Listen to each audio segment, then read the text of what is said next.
My brother struck my child publicly, proclaiming, just like her mom, utterly worthless.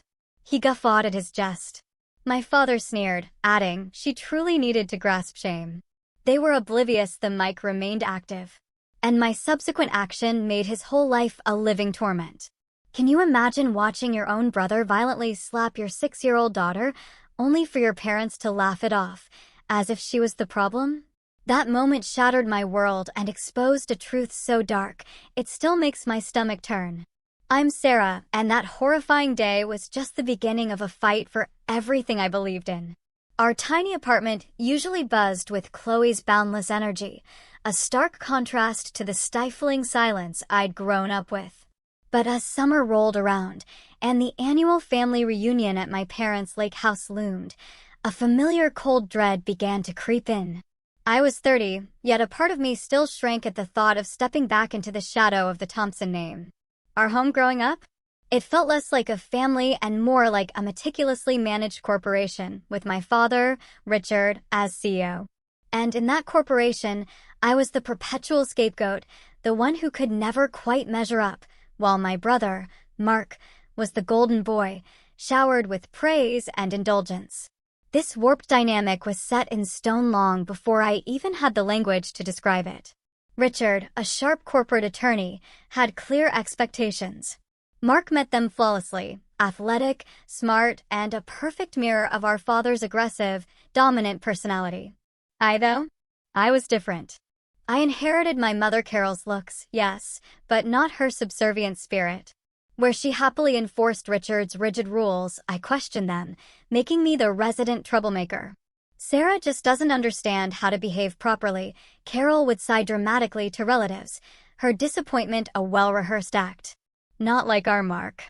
By 16, I'd built an emotional fortress around myself, learning to become invisible at home, just counting the days until I could escape. David, my first love in college, felt like that ticket to freedom. He was kind, attentive, and he saw me, truly saw me, in a way my family never had. We married young, at 20, out of a desperate need to create my own family, a loving one.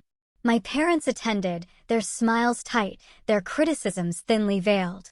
They picked apart everything from my dress to our modest vows. Mark, already a rising star at 22, brought an expensive gift and a speech dripping with patronizing support. I never thought my little sister would find someone willing to take her on, he quipped, eliciting uncomfortable chuckles. Good luck, David. You'll need it. For a while, I truly believed I'd escaped.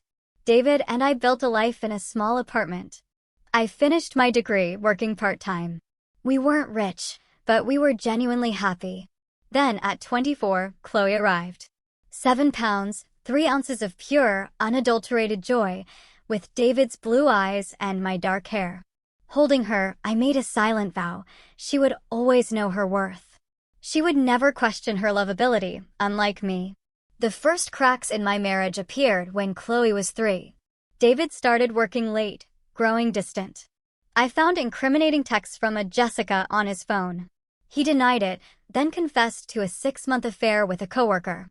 We tried counseling, but his heart wasn't in it. By Chloe's 4th birthday, we were divorced. I kept the affair a secret from my family, simply telling them we'd grown apart. I knew they'd find a way to twist David's infidelity into my failure. And Carol, bless her heart, didn't disappoint. Men don't leave happy homes, Sarah, she lectured over the phone. What did you do to push him away? Single motherhood brought financial struggles I hadn't anticipated. My administrative assistant job at Madison Marketing barely covered rent and childcare. Occasionally, I had to swallow my pride and ask my parents for help. A car repair, a medical bill, school supplies for Chloe. Each time, the money came with a painful lecture about responsibility and my poor life choices. Meanwhile, Mark's life, from the outside, was picture perfect. He was the youngest vice president at his financial firm, married to Victoria, a pediatrician from a wealthy family, living in a sprawling suburban mansion. No children yet, Mark would explain. We're focusing on our careers first. My parents, of course, held them up as the ultimate example. If only you had applied yourself like your brother, Richard would sigh whenever I visited. You could have had something to show for yourself. Despite everything, I wanted Chloe to know her grandparents and her uncle. Children deserve family connections, I rationalized, even if I had to be a constant buffer against their toxic influence. So, when the annual family reunion at the lake house came around for the first time in 3 years, I decided we'd go. You sure about this? My friend Emily asked, concern etched on her face. These people have never had your back. They're still family, I replied, though my stomach churned at the thought. And Chloe loves the lake. I can handle a weekend for her sake. Chloe was ecstatic. At 6, she was a whirlwind of energy and curiosity. Her passion for singing filled our small apartment at all hours. She had my stubbornness and a confidence I secretly envied, completely unafraid to take up space in a way I never had been allowed to. Will Uncle Mark be there? And Grandma and Grandpa, she chirped as we packed. And can I swim in the lake every day? Yes to all of it, honey, I promised, pushing down the apprehension rising in my chest. And Grandma said your cousins are coming, too. I conveniently omitted that my brother-in-law, Michael, married to my father's sister, Susan, would be there filming for a family documentary. Richard was obsessed with documenting the Thompson family legacy, especially Mark's achievements. As we drove toward the lake house, I recited calming mantras. It's just 3 days. I can handle anything for 3 days. I'm not that scared little girl anymore. I'll protect Chloe from experiencing what I did. Looking back, I realize how naive I was, trying to convince myself of the impossible. You can't protect someone from toxic dynamics while placing them directly in harm's way. Some lessons are learned the hardest way possible. The Thompson family lake house stood like a monument to old money and quiet pretension. Weathered cedar, sprawling decks, and a panoramic view of Lake Michigan.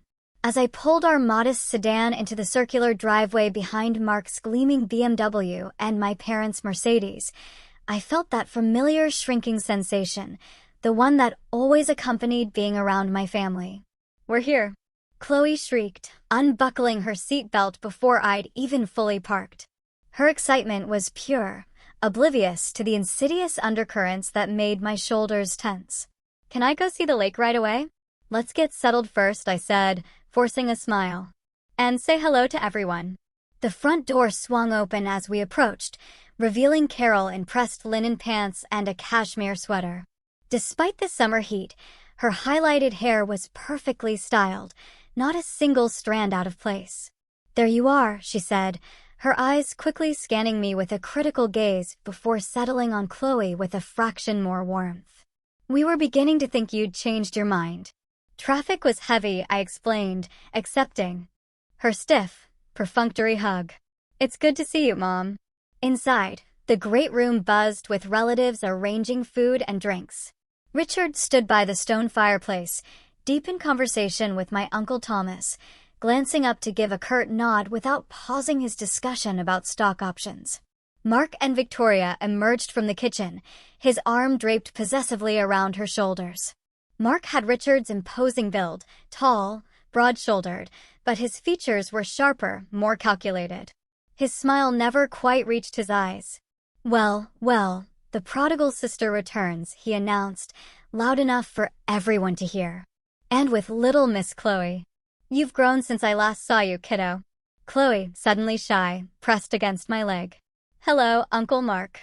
Victoria stepped forward with a genuine smile, a stark contrast to the rest of the family. She had always been kind to me, though in the carefully distant way of someone who recognized the family dynamic but wouldn't dare challenge it. It's lovely to see you both, she said, embracing me warmly. Chloe, your cousins are down by the dock if you want to join them after you get settled. Mom, can I go? Chloe asked, already bouncing with anticipation. After we take our bags to our room, I promised. Mark sipped his bourbon, eyeing me over the rim of his glass. Still working at that little marketing place? What is it? Assistant to someone important. Administrative assistant, I corrected, refusing to take the bait. And yes, still there. I got a small promotion last month, actually. How nice for you, he replied, his enthusiasm utterly manufactured. I just closed a 7-figure deal with Anderson Tech Dad. Did I mention the bonus they're giving me? And just like that, the attention shifted.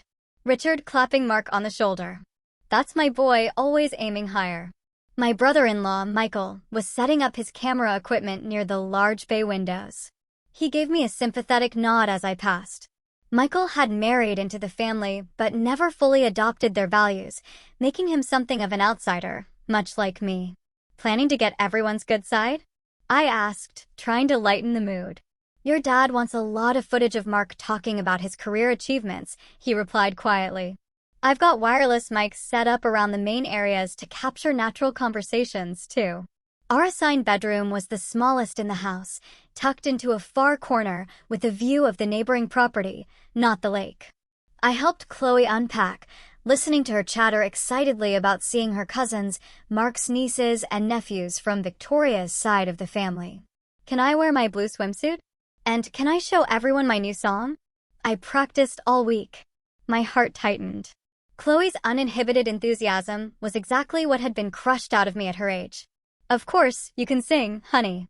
Just remember that sometimes adults are talking, so find a good moment, okay? The first evening proceeded with the expected undercurrent of competition and comparison. Richard dominated dinner conversation with questions about Mark's latest achievements, while Carol commented on everything from my hair. Don't you think it's time for a more professional cut? To my parenting, Chloe seems very energetic. Don't you think some structure would be good for her? I noticed how Chloe's cousins, aged 7 to 12, already mirrored the family hierarchy. They corrected her pronunciation, rolled their eyes when she spoke too loudly, and excluded her from their games with a practiced politeness that adults might not notice, but children certainly feel. After dinner, while helping with dishes, my Aunt Susan approached me. Sarah, Mark mentioned you've been struggling since the divorce. We have a position opening in our company's mail room if you're interested. I appreciate that, I said carefully, my jaw tight. But I'm actually up for another promotion at Madison. I'm heading a small project team now. She patted my arm with a look of utter disbelief. Well, the offer stands. Sometimes we need to be realistic about our capabilities. Later, as I tucked Chloe into bed, I found her unusually quiet. Everything okay, sweetie? She traced patterns on the quilt. Cousin Emma said my singing was annoying, and Uncle Mark told me girls shouldn't be so loud if they want people to like them. I swallowed hard, recognizing the familiar toxic patterns repeating themselves in a new generation. Chloe, listen to me. Your voice is beautiful, and you have every right to be heard. Some people just don't know how to appreciate enthusiasm. Grandpa said you were too loud as a kid, too, and that's why you always got in trouble. I forced myself to breathe through the anger. Well, sometimes adults are wrong, even grandparents. Especially your mom's parents. She giggled at that, and I kissed her forehead. Tomorrow will be better. We'll go swimming and have fun. Just us. But as I lay awake in the unfamiliar bed, listening to the muffled laughter of my parents and brother still drinking downstairs, I couldn't shake the feeling that I had made a terrible mistake bringing Chloe here. Some environments are toxic no matter how much time has passed, and the Thompson family lake house was proving to be exactly that. Morning arrived with brilliant sunshine streaming through the thin curtains. Chloe woke with her usual boundless enthusiasm, the previous day's hurts apparently forgotten in the promise of lake swimming and breakfast waffles. Mom, wake up. Uncle Michael said they're making a special breakfast in the big room. She bounced on the edge of my bed, already dressed in her favorite blue sundress with yellow butterflies. I checked my phone. 8:17 a.m. I'd hoped to sleep longer after a restless night, but Chloe's excitement was contagious. Okay, I'm up. Let me get dressed, and we'll go down together. The big room was what my parents pretentiously called the Great Hall. A cavernous space with vaulted ceilings and a wall of windows overlooking the lake. It doubled as a dining room and gathering space, with excellent acoustics that amplified every sound. By the time Chloe and I arrived, most of the family was already assembled. Richard presided at the head of the massive oak table, newspaper in hand. Carol supervised the catering staff they'd hired for the weekend. Heaven forbid she actually cooked for her family. Mark and Victoria sat with Richard, engaged in what appeared to be a serious conversation about property investments. Good morning, I offered generally to the room, receiving only distracted nods in return. Sarah, coffee's on the sideboard, Carol said. Chloe, the children are eating at the small table by the window. I noticed Michael discreetly adjusting microphones around the room, preparing for another day of documentary filming. He gave me a small wave as I poured coffee. Getting all the family drama on tape? I asked quietly. Your dad wants authentic family interactions, he replied with a meaningful look, for posterity. Breakfast proceeded without incident at first. Chloe joined her cousins, trying valiantly to enter their conversations while being subtly excluded. I sat with Aunt Susan and her husband, making polite small talk about the weather and local property values. About 30 minutes in, the children finished eating and moved to the play area at the far end of the great hall. The adults remained at the table, conversation growing louder as mimosas were refilled. I kept one eye on Chloe, who had taken to singing softly to herself while coloring in a book I'd packed. Gradually, her singing grew more confident. It was a song from her favorite cartoon, something about friendship and adventures. Her sweet voice carried in the acoustically designed room, occasionally rising above the adult conversation. I noticed Mark's jaw tightening each time Chloe hit a high note. He shot several pointed looks in my direction, which I pointedly ignored. My nieces and nephews had abandoned Chloe to play a board game, excluding her with practiced casualness. Sarah, my mother called from across the table. Don't you think Chloe is being a bit disruptive? Before I could answer, Chloe's voice soared into the chorus of her song, completely unaware of the tension her joyful noise was creating. For God's sake, Mark muttered, loud enough for nearby conversations to falter. Can't you control your child for 5 minutes? I began to stand, intending to quietly ask Chloe to lower her volume, when everything happened at once. Mark pushed back from the table abruptly, his chair scraping loudly against the hardwood floor. He strode toward the children's area with chilling purpose. I moved to intercept him, but Aunt Susan asked me a question that delayed me just seconds. Seconds that changed everything. Mark reached Chloe, who looked up at her uncle with an innocent smile that quickly transformed into shock as his hand connected with her cheek in a slap that echoed through the suddenly silent room. Time seemed to freeze. Chloe's small body rocked backward from the force. Her coloring book fell to the floor. The red imprint of Mark's hand bloomed instantly on her pale cheek. Like mother, like daughter, both are useless, Mark said loudly, looking around the room as if expecting approval. Can't even behave properly in public. Richard's voice cut through my stunned paralysis. Well, she needed to learn some shame, he said with a smirk. Girls these days aren't taught proper manners. Carol's tinkling laugh followed. Sarah never did understand the value of a quiet presence. I finally unfroze, rushing to Chloe, who had begun to sob, her small body shaking with shock and pain and humiliation. As I gathered her into my arms, the enormity of what had just happened crashed over me, a tidal wave of gut-wrenching horror. What is wrong with you? I hissed at Mark, who stood watching with his arms crossed. She's 6 years old. She's old enough to learn that the world doesn't revolve around her noise, he replied coldly. Maybe if someone had taught you that lesson, you wouldn't be a divorced secretary raising a brat alone. Administrative assistant, I corrected automatically, my voice shaking with a rage so profound it stole my breath.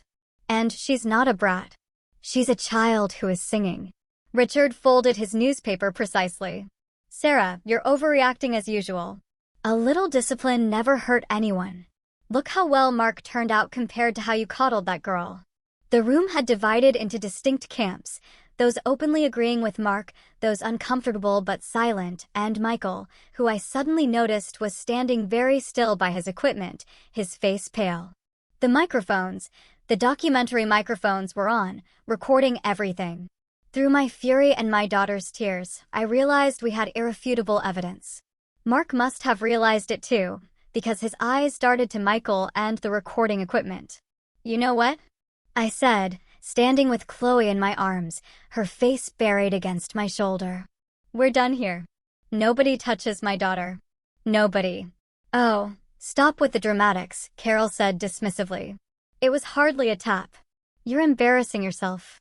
I'm embarrassing myself? I laughed, a bitter, incredulous sound. My brother just assaulted a 6-year-old for singing, and I'm the embarrassment? Mark stepped toward me menacingly. Watch your mouth, Sarah. It was discipline, not assault. Something you clearly know nothing about. I backed away, holding Chloe tighter. Stay away from us. We're leaving. Running away again? Mark called after me as I headed for the stairs. That's all you've ever been good at. I didn't respond, focusing instead on getting Chloe somewhere safe. As we reached our room, I could hear the murmur of conversation resuming below. My family already moving on from what they considered a minor incident, rather than the unforgivable act it was. What they didn't know is that everything had changed. The rules of engagement had shifted permanently. My brother had crossed a line that could never be uncrossed. And thanks to my father's obsession with documenting the family legacy, I had proof. In our small bedroom, I gently placed Chloe on the bed. Her crying had subsided to hiccuping sobs, but the red handprint on her cheek remained vivid against her pale skin. I took a washcloth from the bathroom, ran it under cold water, and carefully pressed it to her face. It hurts, Mommy, she whimpered. Why did Uncle Mark hit me? Was I bad? The question shattered something inside me. No, baby, you are not bad. Not at all. Uncle Mark was wrong to hit you. Very, very wrong. But Grandpa said. Grandpa was wrong, too, I said firmly, gathering her close. Nobody should ever hit you, especially not for singing. Your voice is beautiful. As Chloe gradually calmed down, I began packing our bags with shaking hands. We needed to leave immediately. I had no doubt that if we stayed, my family would gaslight us both, minimizing what happened until Chloe herself began to question her memories and feelings. A soft knock at the door made me tense. Who is it? I called, positioning myself between the door and Chloe. It's Michael, came the quiet reply. Can I talk to you for a minute? Alone. I hesitated, then opened the door slightly. Now isn't a good time. Michael's face was drawn with concern. I know. Listen, I got everything on tape. The slap, what Mark said, your dad's comments, all of it. He lowered his voice further. I can make you a copy before they realize and make me delete it. A cold, hard clarity washed over me. You do that? He nodded. What Mark did was assault, plain and simple, and the others. He shook his head in disgust. I'm married into this family, but I've never seen anything like that. Susan doesn't know I'm talking to you. Thank you, I whispered. We're leaving as soon as I finish packing. Meet me by my car in 20 minutes, he said. I'll download a copy of the audio to a USB drive for you. After he left, I called Emily. She answered on the second ring. How's the family reunion from hell? She asked cheerfully. Mark hit Chloe, I said, my voice breaking, the words barely a whisper. Slapped her across the face for singing too loudly. And my parents laughed. He what? Emily's outrage exploded through the phone. Tell me you're leaving right now. Packing as we speak. Come straight to my house, she insisted. Don't go home in case they try to follow you. By the time I ended the call, Chloe had fallen asleep, exhausted from crying. I finished packing quickly, then gently woke her. We're going to visit Aunt Emily, I explained, using her honorary title. We need to leave quietly. Okay, she nodded, still subdued in a way that broke my heart. As we made our way downstairs with our bags, Carol intercepted us in the foyer. Where do you think you're going? She demanded. Home, I replied flatly. Or did you think we'd stay after Mark assaulted my daughter? Don't be ridiculous. It was hardly a tap. You're overreacting as usual. A tap doesn't leave a handprint, I said, shifting so she could see Chloe's face where the mark was still visible despite the cold compress. For a moment, something like doubt flickered in Carol's eyes, but she quickly recovered. Children bruise easily. You're making a scene over nothing. Nothing. I laughed bitterly. Would it be nothing if someone slapped you for talking during breakfast? Or if I slapped Mark for being condescending? That's different, she insisted. Adults don't need discipline. Neither do children, I countered, my voice steady despite my trembling hands. They need guidance and respect, not violence. Richard appeared behind her. Sarah, you're being hysterical. Sit down, have a drink, and we can discuss this rationally. There's nothing to discuss, I said, moving toward the door. We're leaving. If you walk out that door, Richard warned, his voice low and dangerous, Don't expect any more financial help. No more bailing you out when you can't make rent.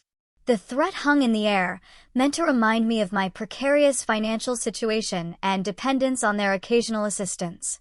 In the past, it might have worked. Not today. Keep your money, I said calmly. It's not worth this. As I guided Chloe toward the door, Mark appeared from the living room, tumbler of whiskey in hand, despite the early hour. Running away as usual, little sister. Can't face the consequences of your poor parenting. I stopped, looking him directly in the eyes. The only consequence I'm avoiding is allowing my daughter to think it's normal for men to hit children. My voice was quiet, but it vibrated with a newfound steel. Enjoy your perfect life, Mark. I hope it was worth showing everyone who you really are. His face darkened. Is that a threat? No, I replied, opening the front door. Just an observation. As promised, Michael was waiting beside his car in the side driveway, partially hidden from the house by a stand of pines. He pressed a small USB drive into my hand. The audio is clear as day, he said quietly. Mark slap, his comment about you both being useless. Your dad saying she needed to learn shame. Your mom laughing. It's all there. I'd be careful how you use it, though. They'll know it came from me. Thank you, I whispered, clutching the drive. I won't implicate you unless I absolutely have to. The drive to Emily's apartment was silent, Chloe dozing in her booster seat while I processed what had happened and what I needed to do next. By the time we arrived, a plan, cold and sharp, was forming in my mind. Emily met us at the door, enveloping first Chloe and then me in fierce, protective hugs. I made up the guest room for you both, she said. Stay as long as you need. That evening, after Chloe was asleep in the unfamiliar bed, Emily and I sat at her kitchen table with the USB drive and her laptop. Are you sure you want to hear this again? She asked as I inserted the drive. I need to know exactly what was said, I replied, my voice steady. And I need a witness who isn't family. The recording was worse than I remembered. The casual cruelty in Mark's voice as he called us useless. The satisfied smirk audible in Richard's comment about shame. Carol's tinkling, indifferent laugh. All of it painted a horrifying picture of people who saw nothing wrong with hitting a child. Jesus, Emily whispered when it finished playing. I knew your family was toxic, but this.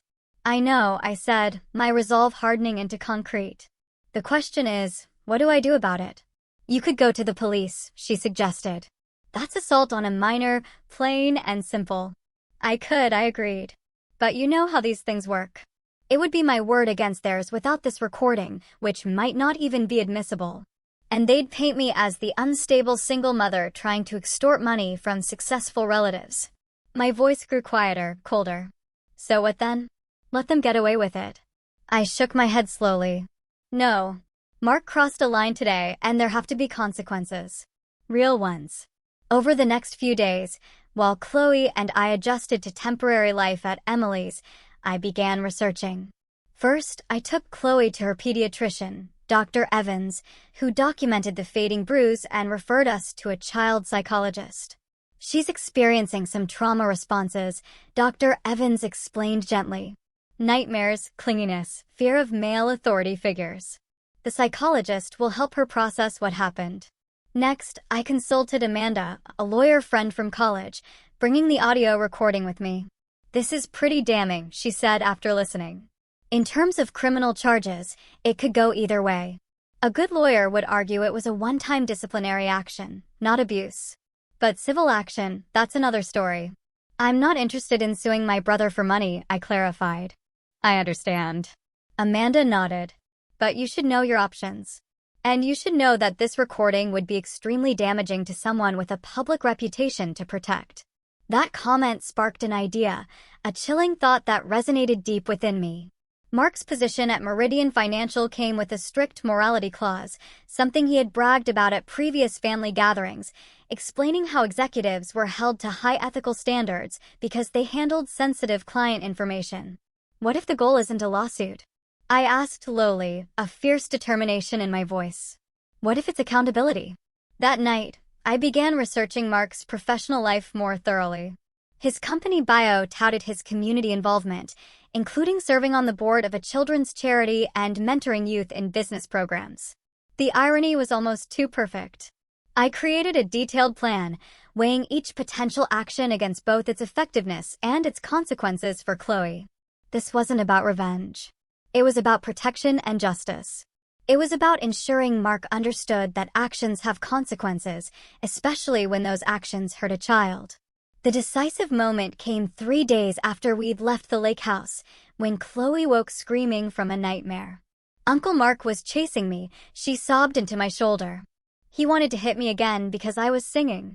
As I held my daughter, soothing her back to sleep with promises of safety, my decision crystallized. Mark had robbed Chloe of her sense of security and her joy in singing, the very thing that had brought her such happiness. He had made her feel ashamed of her voice, just as my parents had done to me throughout my childhood. The cycle needed to end, not just for Chloe, but for any other child who might experience Mark's discipline in the future. The next morning, I set my plan in motion. My plan began with documentation. I scheduled an appointment with Dr. Miller, the child psychologist Dr. Evans had recommended. She specialized in childhood trauma and had experience testifying in abuse cases. Chloe is showing classic signs of an acute stress response, Dr. Miller explained after their initial session. She's experiencing anxiety around male authority figures, sleep disturbances, and a reluctance to engage in activities she previously enjoyed, particularly singing. Will she be okay? I asked, the weight of maternal worry pressing on my chest. Children are remarkably resilient, with proper support, she assured me. But what happened to her was significant trauma, not a minor discipline incident, as your family seems to believe. I'd like to see her weekly for a while. Dr. Miller provided a written assessment documenting Chloe's symptoms and their cause. This became the first piece of evidence in my growing file. Next came the police report. The officer who took my statement, Officer Davis, was compassionate but realistic. Without visible injuries or independent witnesses, this would typically be hard to pursue, Officer Davis explained. Family discipline falls into a gray area legally. But with the audio recording, she paused, having just listened to the evidence. That changes things. This report establishes a formal record of the incident, which could be important later. My phone had been buzzing constantly with messages from family members. Carol's texts oscillated between guilt-tripping, "You're breaking your father's heart with this drama," and minimizing, "It was just a little slap, for heaven's sake." Mark had progressed from dismissive, "Get over yourself," to threatening, "You'll regret making a big deal out of this." I responded to none of them. Instead, I created a carefully edited version of the audio recording, not manipulated, but trimmed to include only the critical moments: Mark's slap, the sound unmistakable, his useless comment, Richard's statement about Chloe needing to learn some shame, and Carol's laughter. I added no commentary, letting their actions and words speak for themselves. Then I took a deep breath and sent this edited clip, along with a factual, unemotional account of what happened, to 3 strategic recipients. First, to the board of directors at Meridian Financial, where Mark served as vice president. Second, to the leadership of the Children's Future Foundation, where Mark sat on the board of directors. Third, to the organizers of the Westlake Business Leaders Mentorship Program, where Mark regularly worked with high school students. Each message was professional and restrained, explaining that I felt ethically obligated to share this information given Mark's positions of influence with children and in the community. I requested confidentiality regarding my identity as the source, citing concerns for my daughter's privacy. "Are you sure about this?" Emily asked as I hovered over the send button on the final email. "There's no going back." "I'm sure," I replied, thinking of Chloe's tearful question, was I bad? No child should ever question their worth because an adult couldn't control their temper. Mark made his choice when he slapped a 6-year-old for singing. These are simply the consequences. Within hours, my phone exploded with notifications. Mark had discovered what I'd done. I suspect one of the board members contacted him immediately. His messages turned from threatening to panicked. "What have you done?" "The board called an emergency meeting. They're talking about suspending me pending investigation." You need to tell them this is a family misunderstanding right now. My parents joined the barrage. Richard's messages were coldly furious. You've betrayed this family for attention. Carol's were increasingly desperate.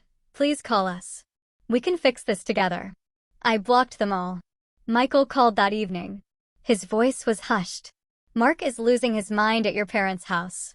They know I recorded everything, but they don't know I gave you a copy. Mark's threatening to sue you for defamation. Let him try, I replied calmly. Truth is an absolute defense against defamation. All I did was share his actual words and actions with people who should know about them. Your parents are saying you're unstable, that you've always been jealous of Mark. They're trying to convince everyone this is about the divorce and money. I laughed, a bitter, humorless sound. Of course they are. It's easier than admitting their golden child hit a kindergartner for singing too loudly. The next morning brought an unexpected call from a number I didn't recognize. It was Victoria, Mark's wife. Sarah, her voice sounded strained. Can we meet somewhere private? We arranged to meet at a coffee shop halfway between our homes. When Victoria arrived, I was shocked by her appearance. Always meticulously put together, she now looked exhausted, with dark circles under red-rimmed eyes. I heard the recording, she said without preamble, sliding into the booth across from me. Michael played it for Susan, and she called me. I waited, unsure where this conversation was heading. I need to know, she hesitated, twisting her wedding ring. Was this the first time Mark has done something like this to Chloe? Yes, I confirmed. But his temper has always been there, just usually directed at me. She nodded slowly. He has a temper at home, too. Never physical before, but... She looked down at her coffee. The way he spoke to Chloe, the things he said about you both being useless. I've heard that tone before, directed at me. Something shifted in my understanding. Victoria, are you okay? Her eyes filled with tears. I don't know anymore. When everything started happening with his job and the charity board, he threw a glass across the kitchen, said it was my fault for not defending him to my father, who's friends with one of the Meridian directors.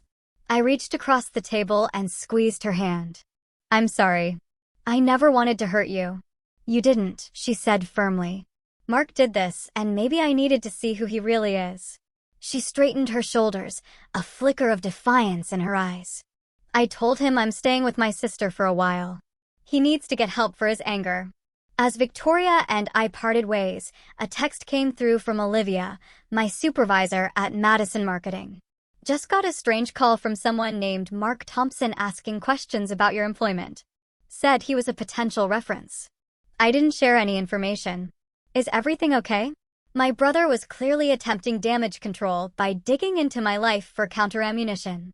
I explained the situation briefly to Olivia, including sending her the audio clip as a precaution against any further contact from my family. Her response was immediate and supportive. That's horrific. Take whatever time you need for your daughter. Your job is secure, and if they contact anyone here again, we'll handle it appropriately. The professional consequences for Mark mounted quickly. By the end of the week, Meridian Financial had placed him on administrative leave pending an internal investigation. The children's charity removed him from their board effective immediately, citing their zero-tolerance policy regarding child welfare. The mentorship program mutually agreed to pause his involvement. Community response was equally swift once the story began circulating.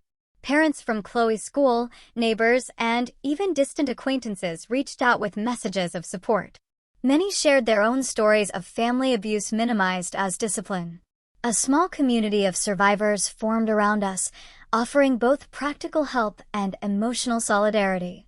Mark attempted to control the narrative through mutual connections, claiming I had manipulated the recording and was using Chloe as a pawn in a family disagreement about money. Few believed him once they heard the unedited audio. My phone rang again. This time, Michael. I just wanted you to know, he said quietly. Several other family members have approached me privately to say they witnessed Mark being physically aggressive with his nieces and nephews before. They were too afraid of your parents' reaction to speak up, but they're supporting you now. The revelation that Mark's behavior might have affected other children in the family strengthened my resolve. This wasn't just about Chloe anymore. It was about breaking a pattern of abuse disguised as discipline that had potentially harmed multiple children and would have harmed more if left unchecked. As the consequences of his actions became increasingly public, Mark's attempts to contact me grew more desperate. He oscillated between rage and manipulation, threats and pleas for family loyalty. I maintained my silence, focusing instead on Chloe's healing and our path forward. The foundation had been laid. The truth was in the open, documented, and undeniable. What happened next would depend on how Mark and my parents chose to respond to that truth, and whether they could finally acknowledge the harm they had caused. By the third week after the incident, the consequences of Mark's actions had rippled through both his professional and personal life. Meridian Financial's investigation concluded with his demotion from vice president to a non-client-facing role, a significant step down in both status and compensation. The children's charity had permanently removed him from their board. Most painfully for his ego, the story had circulated among his prestigious social circle, resulting in uncomfortable questions and canceled dinner invitations. I learned most of this through Michael, who had become an unexpected ally. "Your parents are in damage control mode," he reported during one of our calls. "They're telling everyone you've always been unstable and jealous of Mark's success." "That's not surprising," I replied, having anticipated this reaction. "They've been using that narrative my entire life." What I hadn't anticipated was the family division that emerged. My mother's sister, Aunt Deborah, called me directly. Her normally reserved voice was tight with emotion. "I saw Mark slap your little girl," she admitted. I was across the room and didn't intervene. "I've been ashamed of my silence ever since." "Why are you telling me this now?" I asked, a mix of shock and guarded hope. "Because your parents are asking the family to present a united front against you, claiming you're exaggerating what happened. I can't be part of that lie. What Mark did was wrong, and their reaction was worse." Aunt Deborah wasn't alone. Gradually, other relatives reached out, some offering support, others simply acknowledging they had witnessed the incident and confirming my account. The family was fracturing along moral lines rather than blood ties. Meanwhile, Chloe was making incredible progress with Dr. Miller. The nightmares had decreased, though she still grew anxious around loud male voices. Most encouragingly, she had started singing again, quietly at first, then with growing confidence, as I consistently reinforced that her voice was beautiful and welcome in our home. Weeks after the incident, my grandmother, Beatrice, Richard's mother, and the family matriarch, summoned everyone to her home. "This has gone far enough," she declared on the phone. "I want both sides of the story, and I want the family to make peace." "There aren't two sides to hitting a child, Grandma," I replied, my voice steady. "Perhaps not," she conceded, surprising me. "But there needs to be a resolution. Sunday at 2, I expect you to be there." I consulted with Dr. Miller about whether to bring Chloe to this family meeting. Her advice was clear: absolutely not. This is adult business now, and she shouldn't be exposed to potential conflict or be asked to relive her trauma. Emily agreed to watch Chloe while I attended the meeting alone. As I drove to my grandmother's sprawling Victorian home, anxiety gnawed at my stomach. I hadn't seen my parents or Mark since the lake house. How would they behave now that their golden child had faced actual consequences for his actions? The tension in my grandmother's formal living room was thick enough to cut with a knife. My parents sat stiffly on the antique sofa, Carol's face a mask of composure that couldn't quite hide her fury. Mark and Victoria sat separately, she in an armchair by the window, he leaning against the mantelpiece, eyes bloodshot. Various aunts, uncles, and adult cousins filled the remaining seats, their usual chatter conspicuously absent. My grandmother entered last, leaning on her cane, but radiating authority at 87. "I've lived long enough to see 5 generations of this family," she began without preamble. "And I've never been more disappointed than I am today." Richard straightened. "Mother, if you just listen to our side, Richard, I may be old, but I'm not senile." She cut him off sharply. "Michael was good enough to share the recording with me. I heard exactly what happened." The room fell silent, a palpable shock. My grandmother turned to Mark. "You struck a child, a 6-year-old, for singing. Then you insulted both her and her mother. Your behavior was inexcusable." Mark's face flushed. It wasn't that hard a slap. Everyone's overreacting. Be quiet, Grandmother Beatrice snapped. When a grown man hits a child, the force is irrelevant. It's the breach of trust, the abuse of power. She turned to my parents. And you two encouraged it, laughed at it, dismissed it. Carol's composure cracked. Beatrice, you don't understand. Sarah has always been difficult, always exaggerating. Carol, my grandmother interrupted, her voice firm. I raised your husband. I know exactly where Mark learned this behavior. Her gaze shifted to Richard, whose face had gone pale. Richard was disciplined harshly by his father. Too harshly. I regret every day that I didn't stop it. I won't make that mistake again. A heavy silence fell over the room. Richard stared at his hands. Sarah, my grandmother continued, turning to me, her eyes softening slightly. You did what I should have done decades ago. You protected your child, even at great personal cost. For that, you have my respect. I hadn't expected this alliance and found myself momentarily speechless. That said, she continued, this family now stands at a crossroads.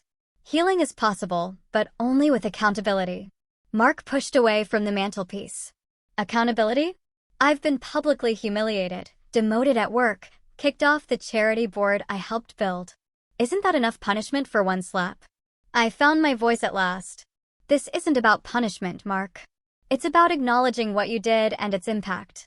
Chloe has nightmares. She stopped singing, the thing that brought her joy. She asked me if she was bad. My voice broke, the raw emotion undeniable. A 6-year-old child thought she deserved to be hit because the adults she trusted made her believe she was wrong for using her voice. I didn't mean, Mark began, then stopped, seeming genuinely at a loss. That's just it, I continued. You didn't mean to traumatize her. You just meant to control her, to make her small and quiet the way this family has always tried to control and diminish me. But intentions don't erase impact. Richard stood abruptly. This is ridiculous. We've indulged this drama long enough. Mark made a mistake, yes, but Sarah deliberately destroyed his reputation out of spite. No. Richard, my grandmother said firmly. Sarah showed people who Mark really is. He destroyed his own reputation through his actions. I can't believe you're taking her side, Carol exclaimed. I'm taking the side of that child, Grandmother Beatrice replied, her voice ringing with authority, as should you all. The confrontation escalated from there. Years of resentment and dysfunction poured out as family members finally spoke their truths. Aunt Deborah described witnessing Richard's harsh discipline of me as a child, while Mark received only gentle guidance. Cousin Maria revealed that Mark had once twisted her son's arm at a previous reunion for talking back.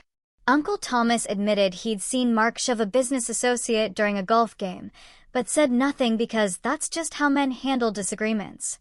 A pattern emerged, one of Mark's unchecked aggression and my parents' consistent enabling of his behavior. With each revelation, Mark's face grew darker, while my parents' denials became less convincing. Victoria finally spoke, her voice quiet but steady. I'm filing for separation. The room fell silent again. What? Mark turned to her, genuinely shocked. This incident forced me to acknowledge things I've been ignoring for years, she continued. The way you speak to me when you're angry, the things you throw, the fear I feel when I hear your car in the driveway after you've been drinking. I've never hit you, Mark protested. No, she agreed.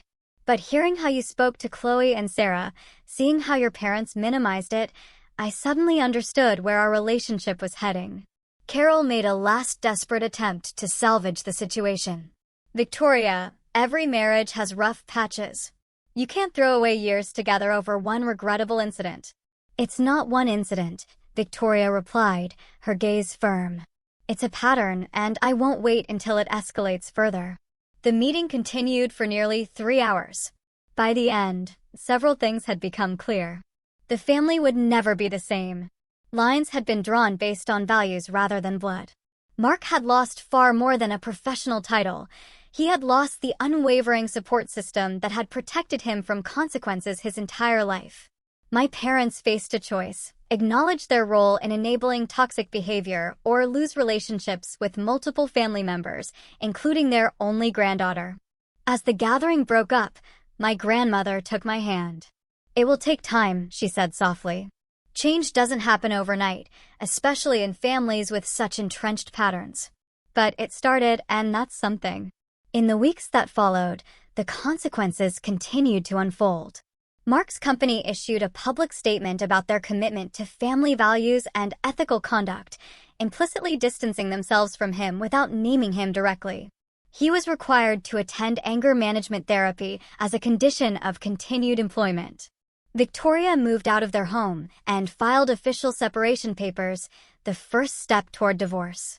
In a coffee meeting that left us both in tears, she confided that she had miscarried twice during their marriage and now wondered if the stress of walking on eggshells around Mark's temper had contributed.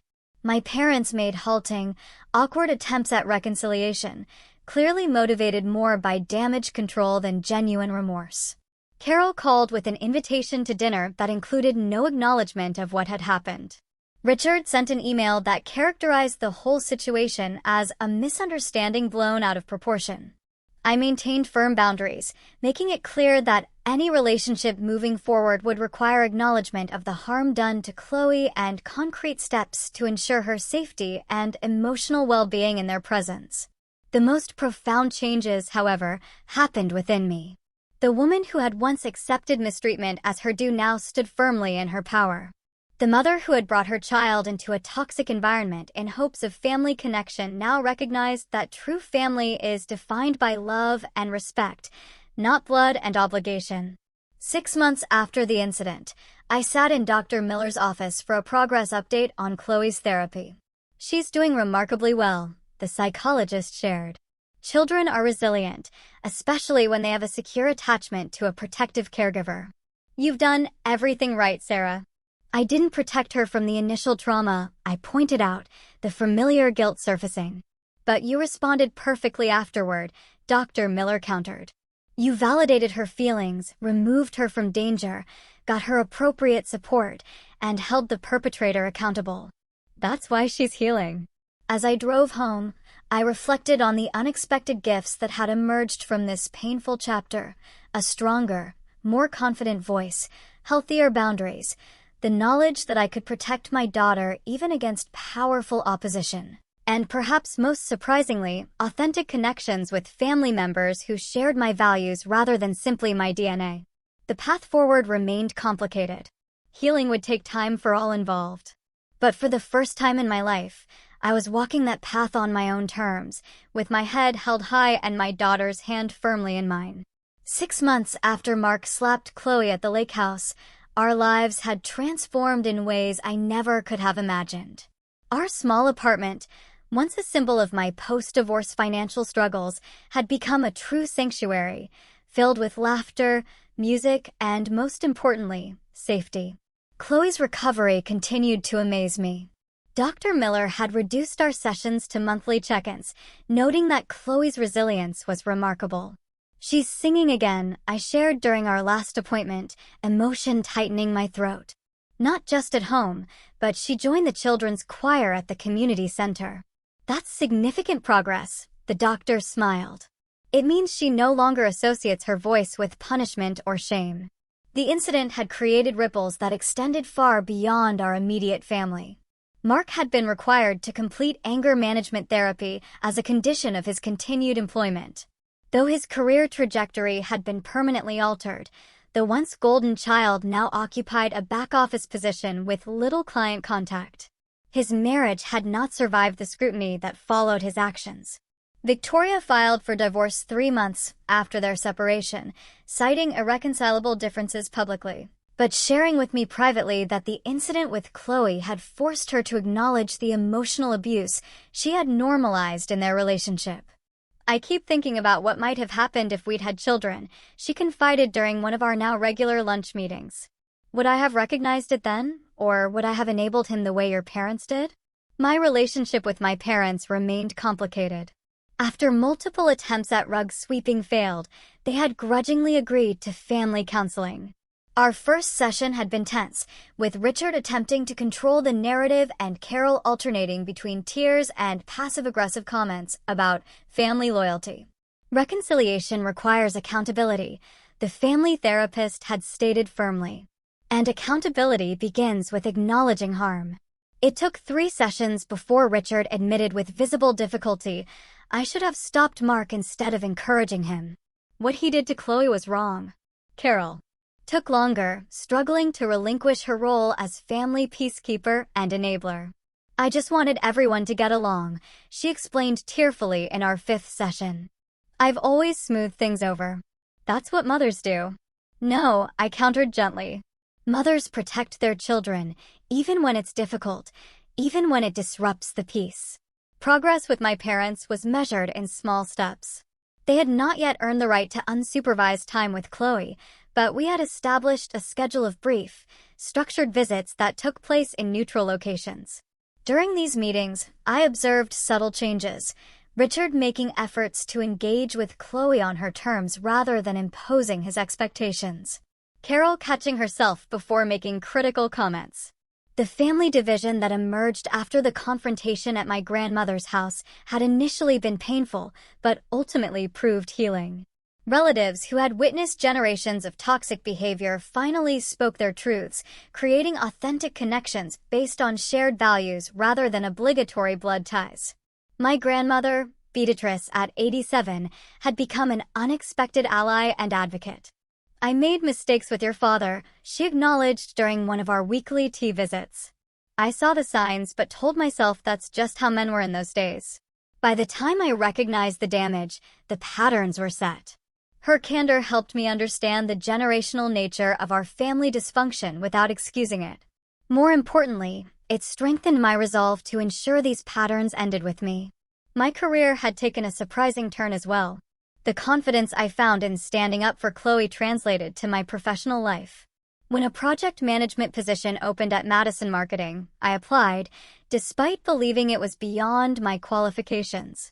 To my shock, I got the job.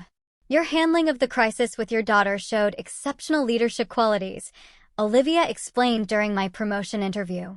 You were strategic, maintained clear communication under pressure, and demonstrated remarkable integrity. Those are exactly the skills we need in this role. The increased salary meant we no longer needed financial assistance from my parents, removing the last lever of control they had held over my life. Perhaps the most unexpected development came through a support group I joined for parents navigating family trauma. Sharing my experience led others to disclose similar stories, creating a community of mutual support and understanding. With encouragement from the group facilitator, I began speaking at local parenting workshops about recognizing and addressing family toxicity. Your story resonates because it's about more than one incident, the facilitator explained. It's about breaking generational patterns and choosing your child's well-being over family expectations. That's something many people struggle with. One crisp autumn morning, exactly 7 months after the lake house incident, we held a small gathering at our apartment. What Chloe called our chosen family celebration. Emily was there along with Michael and his children. He and Susan had separated, another casualty of the family reckoning. Victoria came with her sister. A few colleagues from work joined us, as did several members of our support group. Most surprisingly, my grandmother arrived with a hesitant-looking Carol in tow. My mother had asked to come, her first independent overture since everything happened. As everyone mingled in our modest living room, Chloe tugged at my sleeve. "Mom, can I sing the song now?" she whispered, her eyes bright. "Are you sure you want to?" I asked, knowing what this meant to her. A sacred reclaiming. She nodded determinedly. "I've been practicing with Miss Joanna in choir." I called for everyone's attention as Chloe took her position by the window, sunlight illuminating her face. The room fell silent as she began to sing. Not the cartoon-themed song that had triggered Mark's violence, but a simple children's ballad about courage and finding your voice. Her clear, sweet voice filled our home without apology or fear. Watching her standing tall, eyes bright with confidence, I felt tears spring to my eyes. This was the true measure of our healing. Not just surviving trauma, but reclaiming joy on the other side. When she finished, the room erupted in applause. My mother dabbed at her eyes with a tissue. "She has a beautiful voice," she said quietly. I should have said something that day. "Yes, you should have," I agreed, a gentle, sad understanding in my tone. But what matters now is what we all say and do going forward. That evening, after our guests had departed and Chloe was tucked into bed, I sat on our small balcony, watching the sunset. The past 7 months had been the most challenging and transformative of my life. I had lost certain family connections, but gained authentic ones. I had faced financial uncertainty, but found professional growth. Most importantly, I had shown Chloe that she was worth protecting at any cost. The journey wasn't over. There would be more difficult conversations, more boundaries to establish and maintain, more work to do in therapy for both of us. But for the first time in my life, I faced the future without the shadow of family toxicity darkening my path. Mark's slap had been meant to silence a child. Instead, it had given voice to generations of suppressed truths. In trying to make Chloe small, he had inadvertently helped me discover just how strong I could be. As mothers, we cannot always prevent our children from experiencing pain, but we can show them how to respond to it with dignity and courage. We can demonstrate that true strength lies not in dominating others, but in standing firmly in our own truth, even when we stand alone. My brother slapped my daughter for being too loud. My parents laughed. And in that terrible moment, they taught me the most valuable lesson of my life, that some family ties need to be severed for healing to begin, while others can be rewoven into something stronger and more beautiful than before. This wasn't just about a slap, it was about reclaiming our voices. Have you ever faced a moment where you had to stand up for someone, even if it meant challenging your own family? What did you do? Or what would you do if you were in my shoes? I truly want to hear your stories and your thoughts in the comments below. Let's keep this conversation going. Remember that you deserve to be heard, to take up space, and to use your voice without shame, just like Chloe finally learned to do.